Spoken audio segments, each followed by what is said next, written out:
also see growing immigrant populations in other places like Iowa, like Montana, like Alaska. And this is really, in the South particularly, has been a new phenomena, and it's been something that's reshaped some of the demographics in that part of the country. This is In the Know with ACCT, the voice of community college leaders. I'm Jacob Bray.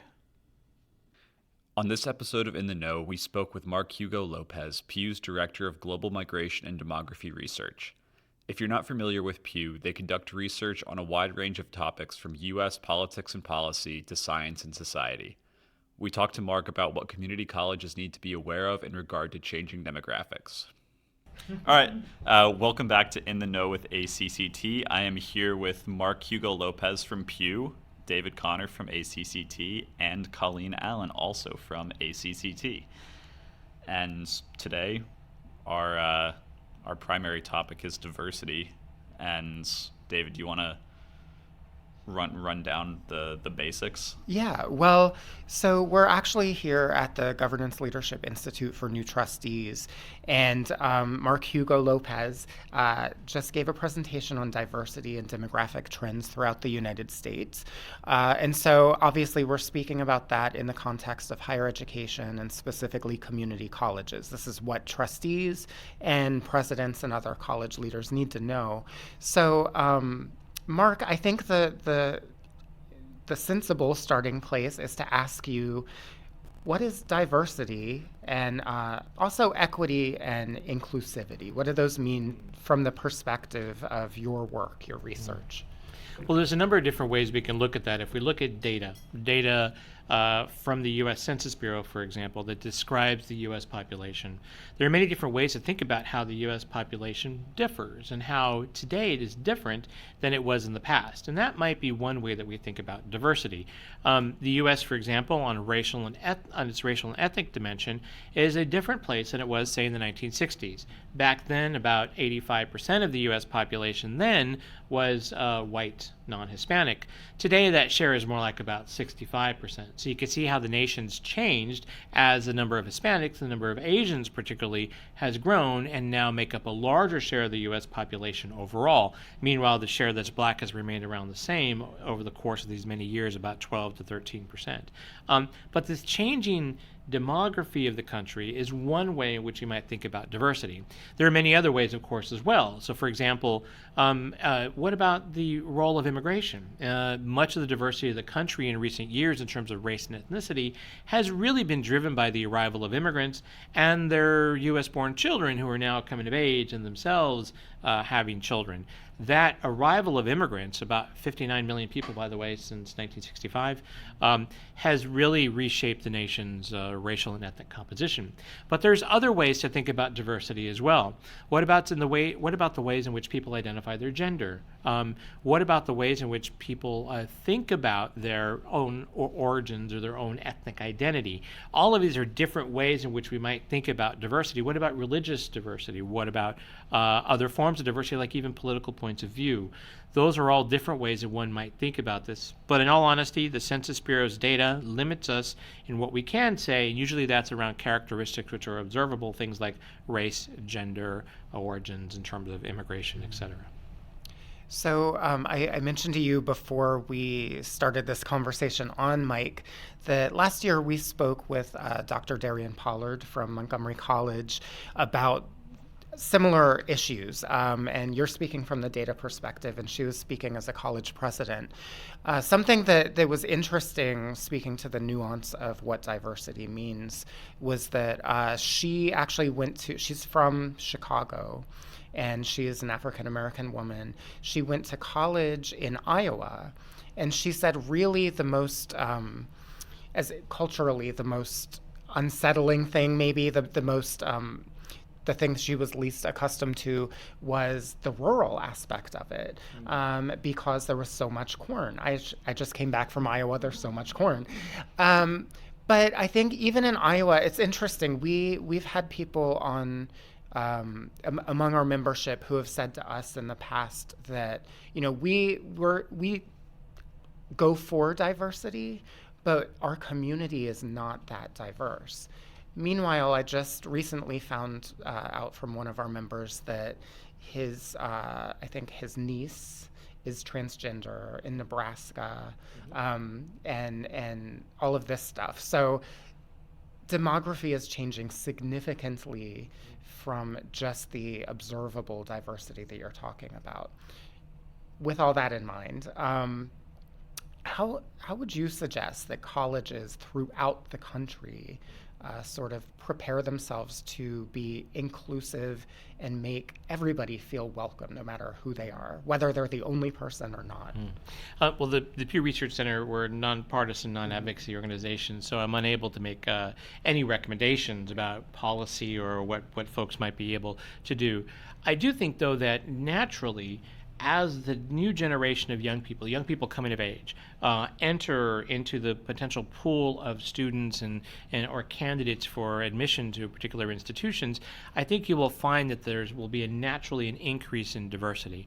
I think also the up-and-coming generation, what I might call Generation Z, but also millennials as well, that these are two generations that have, particularly for the millennials for some time, have thought about all the different things that make them different and unique, and not to emphasize it in a good or a bad way, but just to recognize all the different ways in which they see their identity. One might even say identities, because it might depend on the circumstances and context. That naturally is already playing a role in shaping the types of student bodies who are attending institutions like community colleges. And so I think you're going to naturally see a lot of this occur. Perhaps one of the ways to be aware of this, or to perhaps be sensitive to it, is for administrations and institutions to be open to students expressing this diversity in a number of different ways. So that's one way that you might see colleges and universities address this, is providing open environments for people to engage and to gather around those different identities. But again, I think that this has naturally been happening. This is not a new phenomenon. This is something that's been going on since the 1970s, and this awareness of diversity and new ways of looking at diversity emerging, all to me reflect that the young people today, they're comfortable with expressing who they are in ways that wasn't the case in the past, and that's just naturally happening at universities and colleges. Kind of picking up on that, we had a conversation with some of our consultants that are out there in the field working with our colleges, and we asked them what they're seeing, and they mentioned that the changing look of board composition, meaning they describe them as younger, more activist, and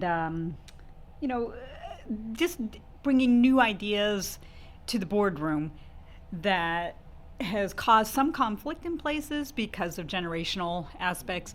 I mean, you kind of see it on the larger level too, at the in Congress with, various members of the younger generation who are pretty vocal, and the pushback that's coming from other generations, older generations. Thinking about that in terms of the impact it'll have on our boards and how welcoming they are, not just to new voices on the board, but welcoming to the new flux of students coming in. Which also adds a second question I have about, you mentioned earlier about the value of higher education. Are you seeing among generations a different perception of the value of higher education? So all that kind of wrapped up into, they're really two separate questions, but. Yeah.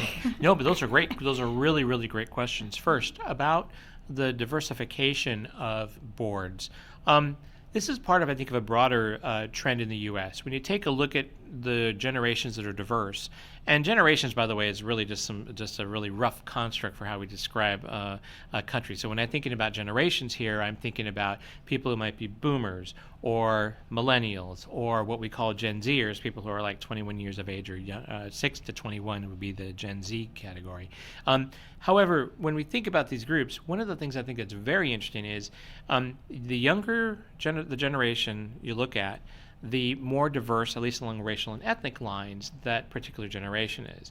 Also, the younger the generation is, you look at them, the more progressive their points of view tend to be around a whole bunch of issues, including things like gender identity, including things like various political progressive movements. So that, to me, is really interesting, and it's really just a matter of time till these young people get the experience and the opportunities to become part of the boards that eventually they will be a part of.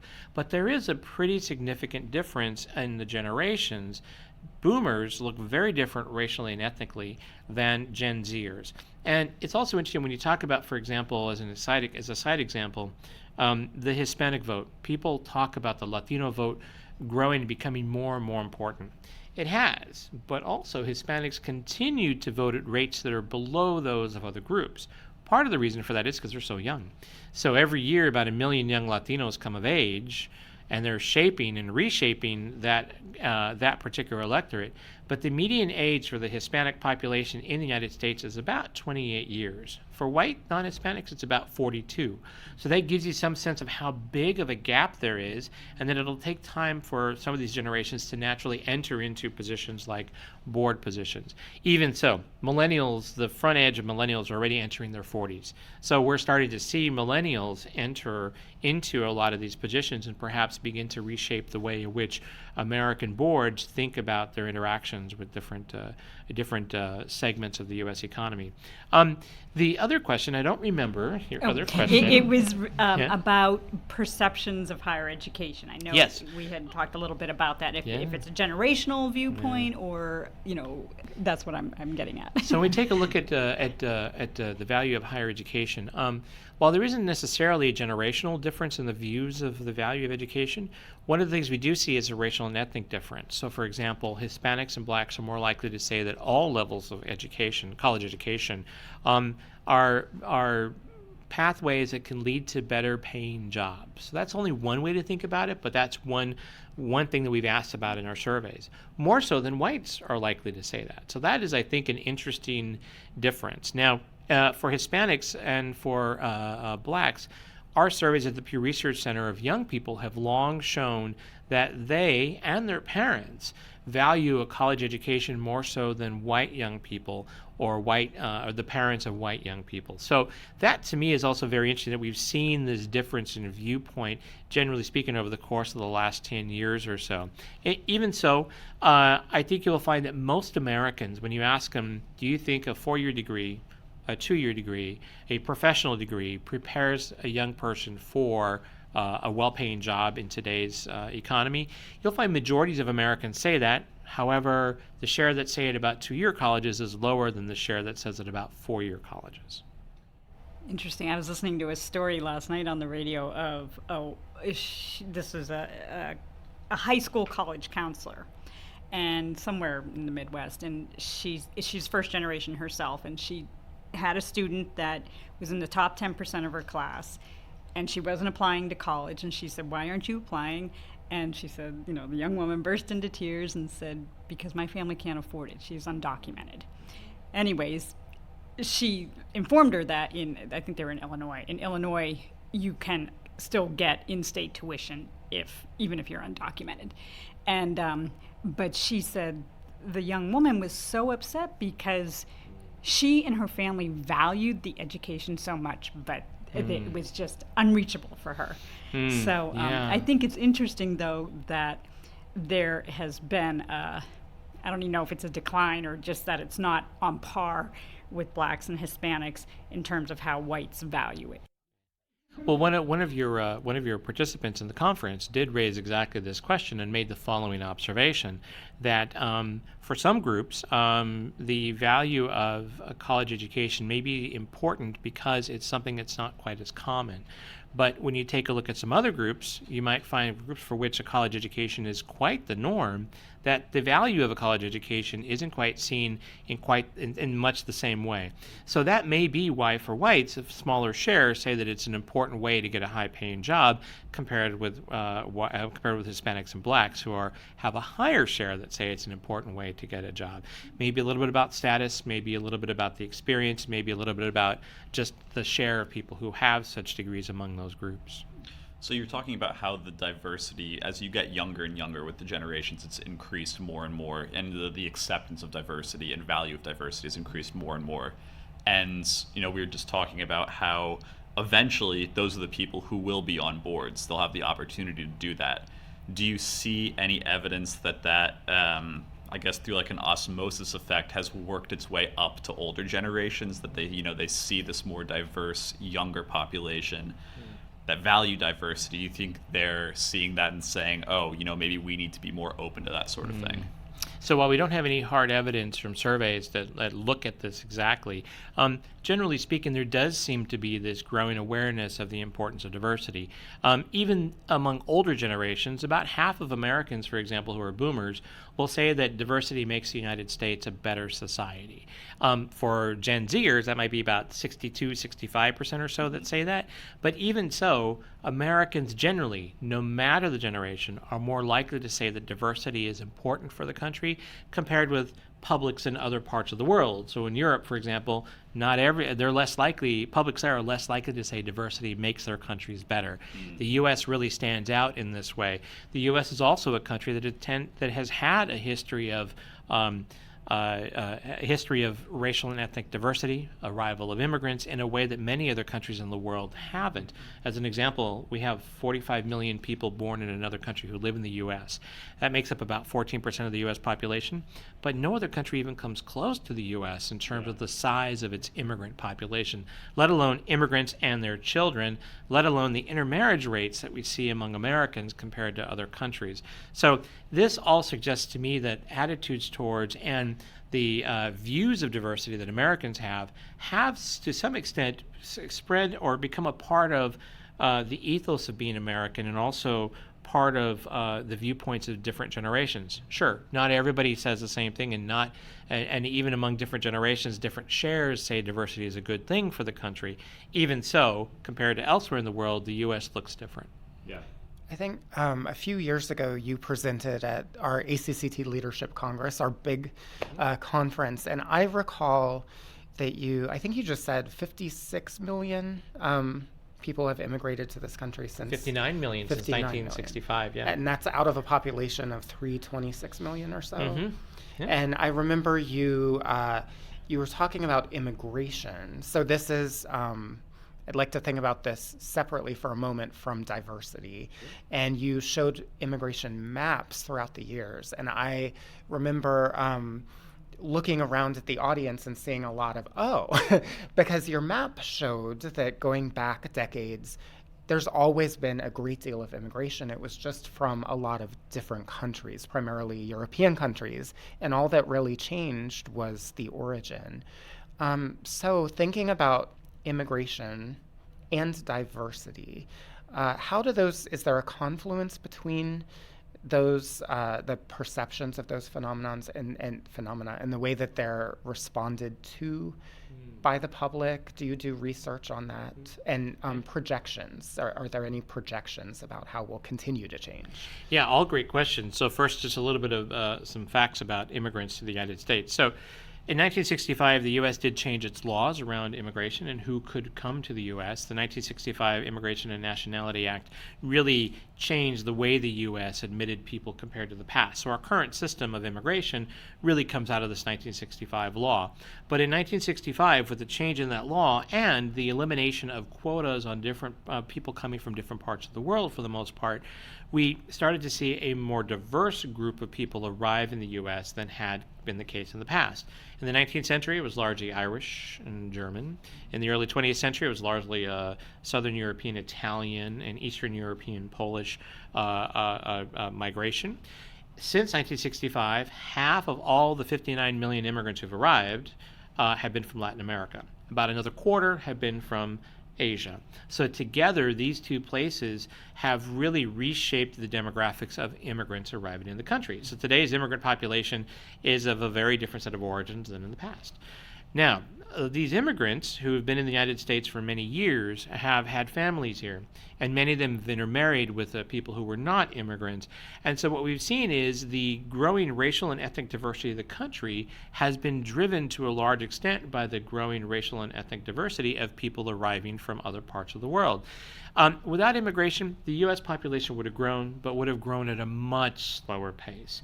Hispanics and Asians together account for almost 90% of the nation's population growth in the last 10 years. So when you're talking about population growth, it is really immigrants and their children who are making some of the big contributions to the way in which the United States is changing.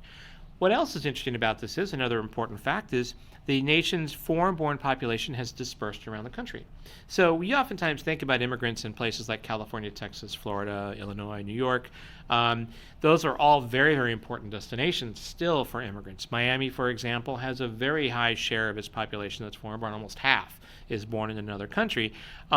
But we also see growing immigrant populations in other places like Iowa, like Montana, like Alaska.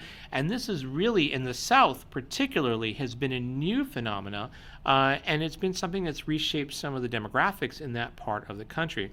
So I think you'll find that many institutions like community colleges in these locations are going to start to encounter more immigrants, or the U.S.-born children of immigrants, or perhaps also immigrants who entered the country without authorization, and perhaps would benefit for something like the Deferred Action for Childhood Arrivals or Dreamers executive order that the Obama administration put in place many years ago.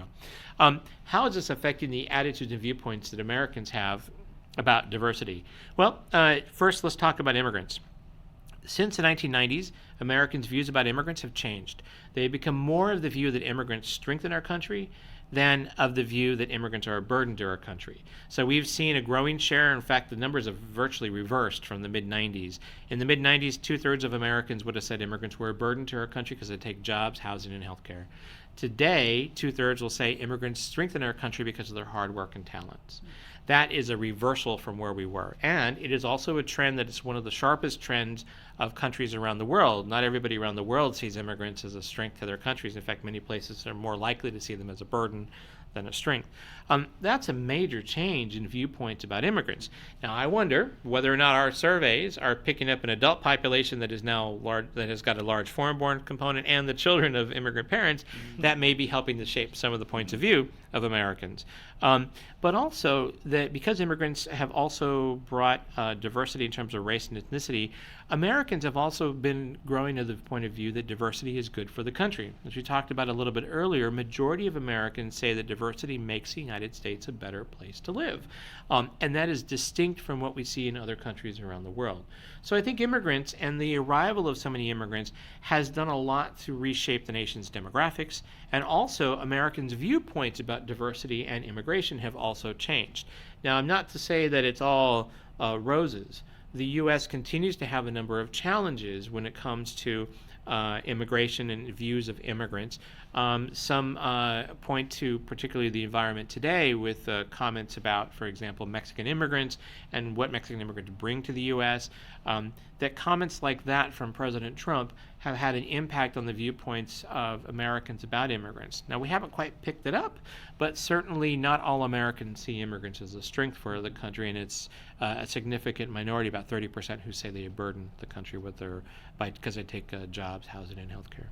Yeah, I thought that comment was especially interesting because all that I could think was it doesn't necessarily comport with a lot of the news headlines that you hear about resistance to immigration. So it's interesting that there may be a rift between the survey findings and what is put out into public consciousness sometimes. That's exactly what I was thinking, that the stuff that goes viral, and in my mind I hope that that's a small minority. 30% still sounds like a lot to me, but yes. That's right, it's not insubstantial. But the fact that you're seeing this flip in how people's perceptions of immigrants are, that gives me hope that despite what is out there in the media, and I don't even want to diss the media because, I think that's a fine line too. But the stuff that goes viral, I think, is the stuff that everybody sees, and then you get so stressed seeing it and hearing it. Yeah. And, while I don't have a survey of immigrants that I can point to, one of the things that's always striking to me when I go around the country and I run into immigrants and I ask them about their experiences, many of them value what the U.S. has to offer. They see it as a place of opportunity.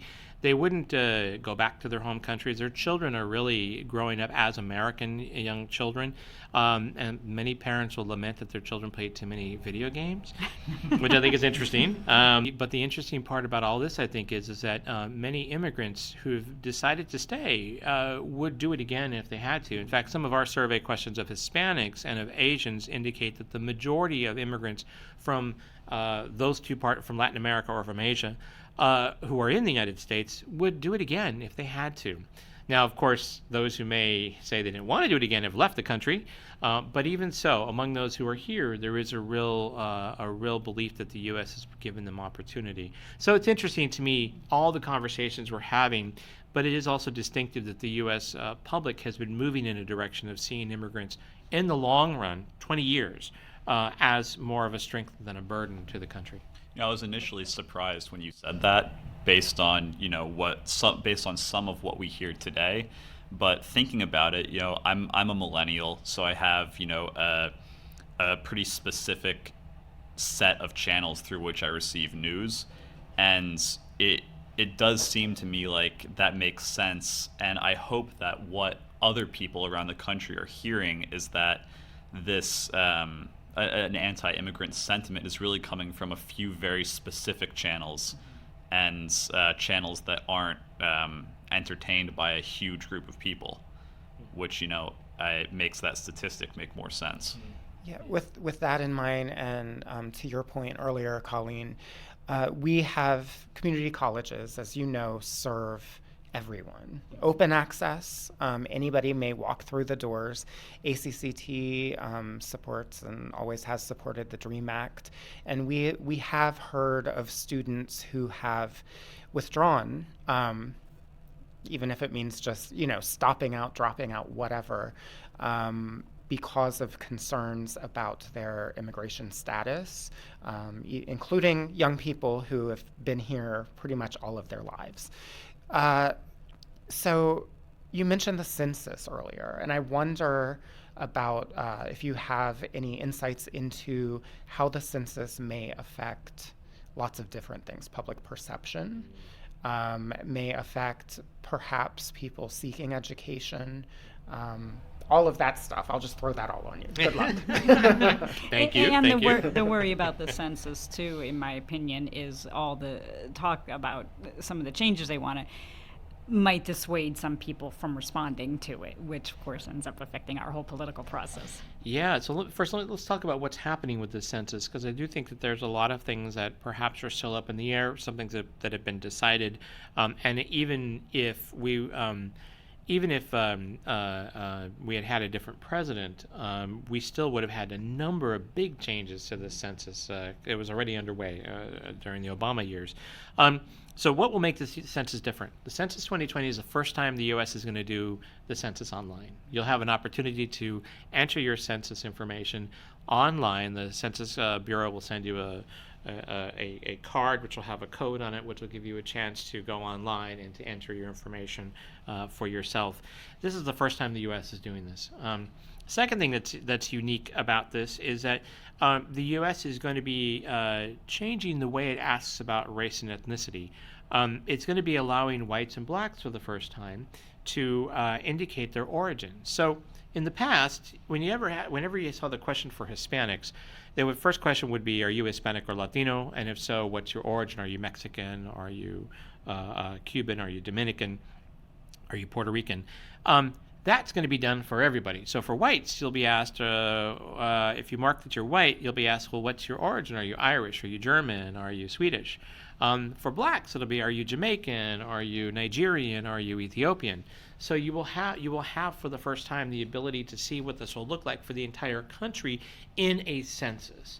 We've also been doing this for Asians for a while as well, so now we'll have it for all the key groups, and that I think is going to be a very interesting change. We'll see how Americans see their identity after doing that. It's like the people who Americans have become more aware of their backgrounds because of DNA tests. I don't know if any of you have done yours here, but for some people, they've been surprised by what they have found by it.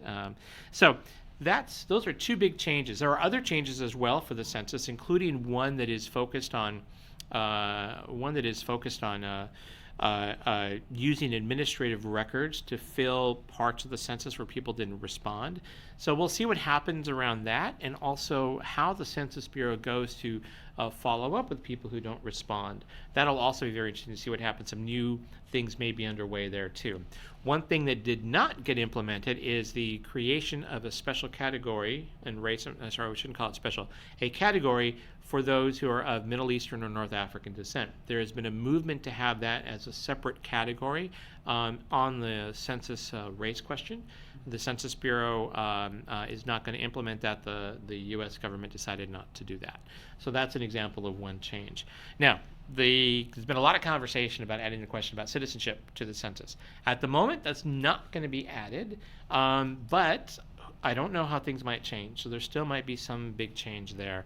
And the other big change that the Census Bureau is doing is taking privacy about its data very, very seriously, and making it, I wouldn't say harder, but that for researchers to be able to use data like we use now, there may be more things we got to do in order to be able to access that data. Now, all of this is still in the works. It hasn't quite been finalized, but there's a lot of change coming with this particular census. Just going online itself is a big, big difference from the past.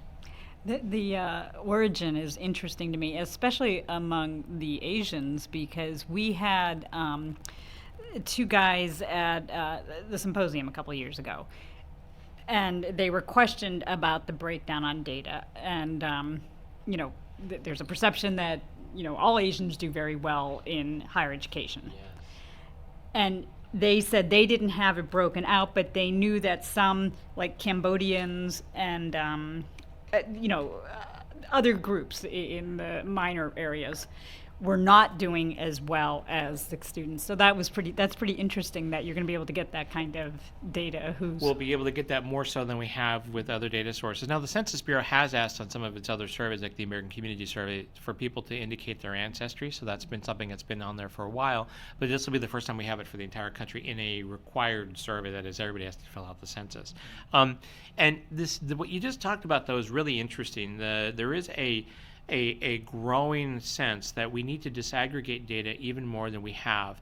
And that's really interesting because that's kind of counter to the movement of the 60s, which was to aggregate up to create this group called Hispanics or Latinos or Latinx, which is what some people might call it today.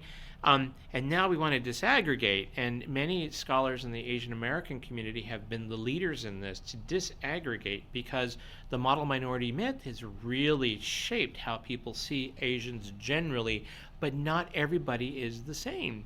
And so among Hispanics, that's true too. Among whites, that's true as well. Among blacks, it's true. There is diversity in experience even among these very broad categories. I will say one of the interesting things to me traveling around the world is when you go to a country like Spain, people know what Hispanic and Latino means, but they don't see it as a European or a Spanish thing. It's more of an American thing. If you ask somebody who's recently arrived from El Salvador, are you Hispanic or Latino? And they'll say, what? I'm Salvadoran. So this notion of a pan-ethnic identity is really a U.S. invention, and it's something that we have sort of started to use to describe many different groups. And I see people around the world using it, but it's interesting to me that it's something that has really come from our country. And now here we are trying to disaggregate after aggregating everything up. And maybe that's reflective of the fact of what you said earlier about that this is a nation of immigrants anyways, as opposed to being in Spain, where that would be such a foreign idea to... Yeah, I mean, we shouldn't go into Spanish history, but I do think one interesting thing about Spain is that Spain does have a long history of mixing and being a destination for people from many different parts of the world. In fact, other European powers oftentimes characterized it as a country of mutts.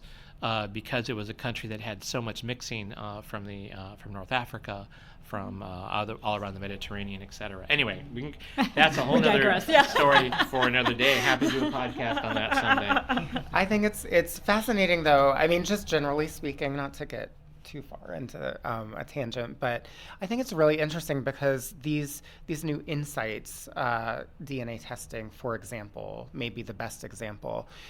When you mentioned that Black Americans will be able to select what country of origin they come from, I mean, that's a complex question, which some people may not be comfortable answering. Some people, unless they've had a DNA test, probably don't have any way to know. And if they have a DNA test, frankly, based on conversations I've had with many friends, doesn't really mean anything to them. Meanwhile, some people find out, who have a pretty straightforward background from Europe, find out that they're not even from the country they thought they were from. And, things like that. And I think it's really interesting because diversity is just becoming almost unwieldy and indefinable because it's so broken down by everything. When you were talking about Generation Z, we'll be doing sessions on Generation Z. They're all of these different nuances, but also their learning differences, their different attention spans, their neurodiversity, which is becoming a more common term referring to things like ADHD or all kinds of different things. And so everything is being disaggregated into so many fine details, which are either applied to people or adopted by people. It's fascinating. It is fascinating, but your point about sort of where we'll go with all of this, I think, is really an interesting question. And certainly we've seen the U.S. become more aware of and sensitive to diversity, and I think that that's only going to become more pronounced as we move forward with the new generations that are coming of age who are very sensitive to things. But I want to say something that I think is important about all of these notions of diversity. Many years ago, we did a survey of the U.S. public and asked people, is it a good thing that so many people in the country are intermarrying? Is it a bad thing, or does it not make much of a difference? Older generations would say, it's a bad thing. Boomers would say, it's a good thing. Gen Xers, too, it's a good thing. Millennials are like, doesn't matter. Mm-hmm. And to me, that's really one of the most interesting findings, is that the younger generations of Americans oftentimes see all of these things, want you to be aware of diversity, but it doesn't become the defining label. It doesn't become either a good or a bad thing. It just is.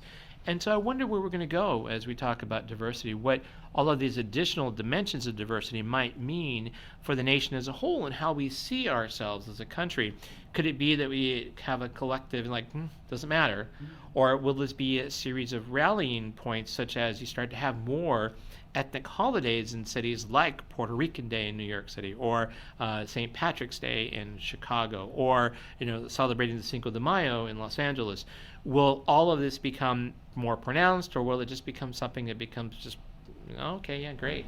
And the impact that has on just policy American, eventually. Right, yes.